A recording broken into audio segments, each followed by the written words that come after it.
One more. Do we have someone? Do you have another vote for Genmu?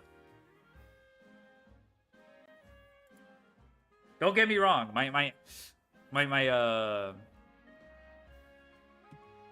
You don't gotta tell me twice, but I'll give you one. All right, I'll just start the raid, and then you guys can. If someone protests, I'll just switch up.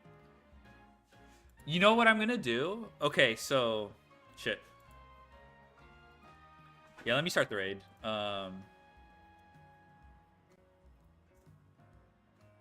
I should announce it somewhere. I'll probably do like a user. Damn, 10 stream streak. That's crazy. I'll probably do like a karaoke. And you guys can submit. We don't have to. You guys don't have to sub to do a suggestion.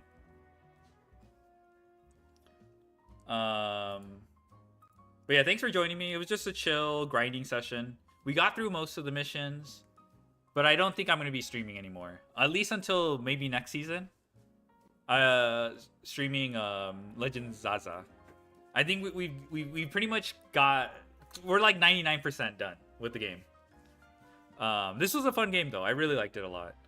Good characters, good dialogue, good animations. Cool exploration. It was just chill in general. So yeah, I'll make an announcement later. Maybe I'll do a karaoke stream. I still have to do some Master Duel though.